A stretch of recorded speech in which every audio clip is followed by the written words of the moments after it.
Bienvenue, mesdames, messieurs, une nouvelle édition de Midi au Caire. On commence par le chef de la diplomatie, Sameh Choukri, qui a une fois de plus appelé un cessez-le-feu immédiat et durable dans la bande de Gaza.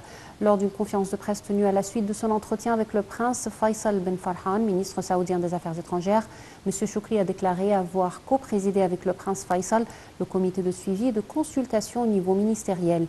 Il a indiqué qu'ils ont examiné un nombre de dossiers tels que la guerre à Gaza, la cause palestinienne et les derniers développements survenus dans la mer Rouge et le Yémen. Plus de détails dans ce commentaire. Le ministre des Affaires étrangères Sameh Choukri a reçu hier son homologue saoudien, l'émir Faisal Ben Farhan, et a tenu des entretiens importants se focalisant sur la situation dans la région qui connaît une remarquable complication, ce qui menace la sécurité et la stabilité régionale. Choukri a déclaré que le cessez-le-feu dans la bande de Gaza est impérieux afin de mettre fin à la politique israélienne de punition collective et au déplacement forcé des Palestiniens. Choukri a appelé la communauté internationale à dissuader Israël pour arrêter ces pratiques, à vue du non-respect par Israël de toutes les résolutions faisant entrer la région dans un cercle de violence.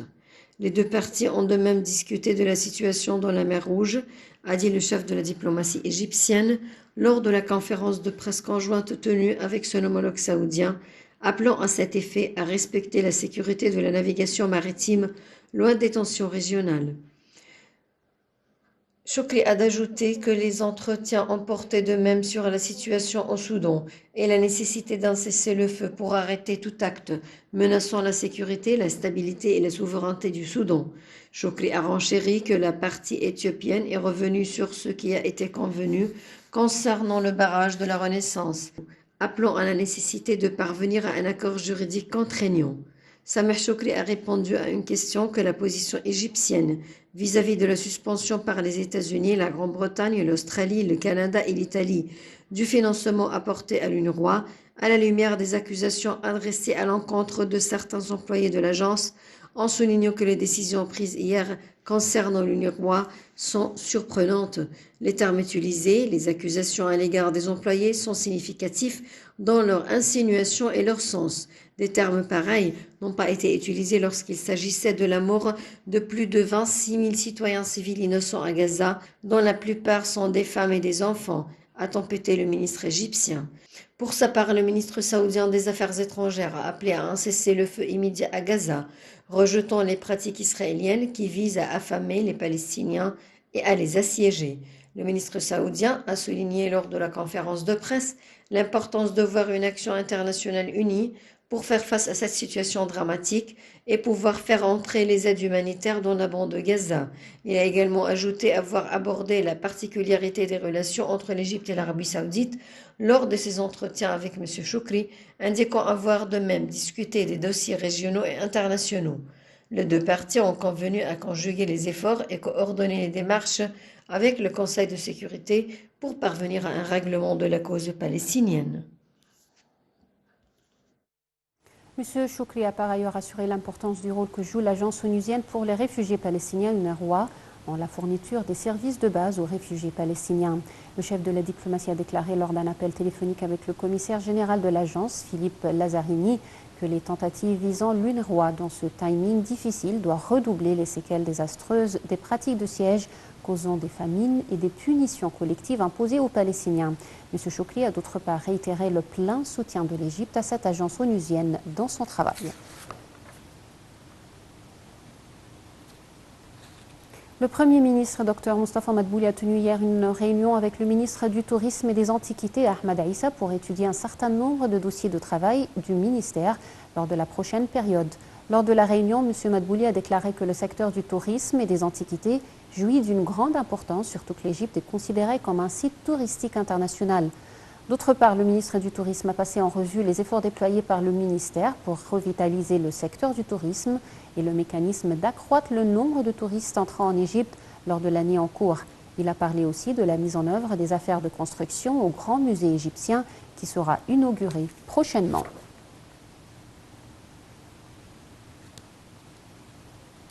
M. Madbouli a par ailleurs souligné hier l'importance du rôle de l'Agence de protection des consommateurs au cours de la période à venir, étant donné la volonté du gouvernement de contrôler les prix sur les marchés par tous les moyens possibles.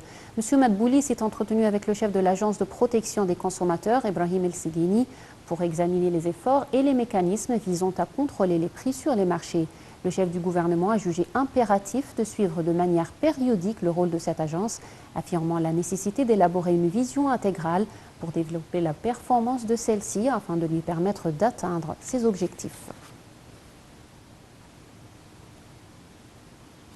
La Chambre des représentants a finalement approuvé le projet de loi présenté par le gouvernement modifiant des dispositions du Code de justice militaire numéro 25 pour l'année 1966 et ce au cours de la séance plénière présidée hier par le conseiller Hanafi Gebeli. Au cours de la séance, le président de la Chambre des représentants a souligné le professionnalisme du ministère de la Défense, affirmant que le projet de loi était conforme aux amendements du Code de procédure pénale. La Chambre des représentants a en outre approuvé un projet de loi modifiant certaines dispositions de la loi relative à la sécurisation et à la protection des installations vitales du pays.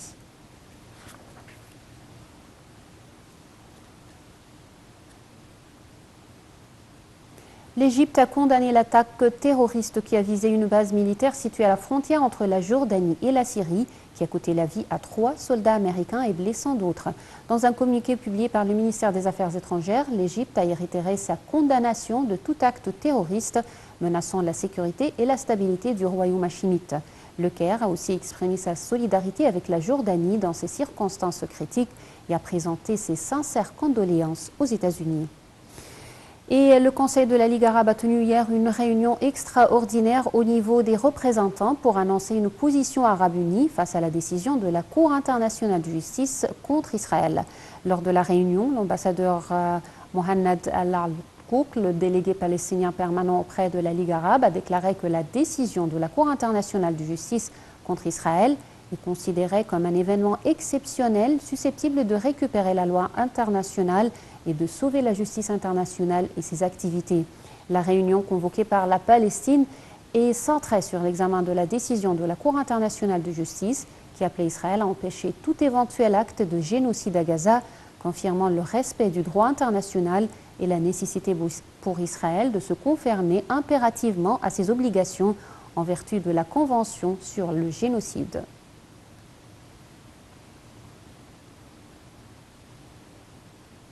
Le président de l'autorité du canal de Suez, l'amiral Houssem Rabia, a déclaré l'achèvement des travaux de réparation du cargo Zographia attaqué en mer Rouge le 16 janvier, qu'il se prépare à poursuivre son chemin vers le nord.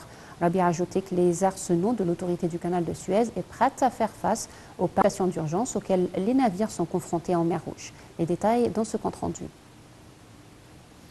Les autorités de l'arsenal du canal de Suez ont annoncé que les travaux de réparation du cargo grec Zographia, attaqué en mer Rouge le 16 janvier, sont terminés et il se prépare à poursuivre son chemin vers le nord, selon un communiqué officiel.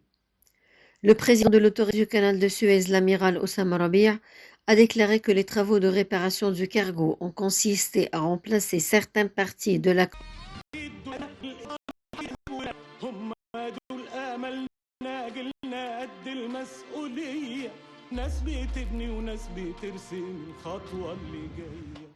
كل التحية والتقدير لأهالينا بصفة خاصة في الصعيد. احنا أسرة واحدة.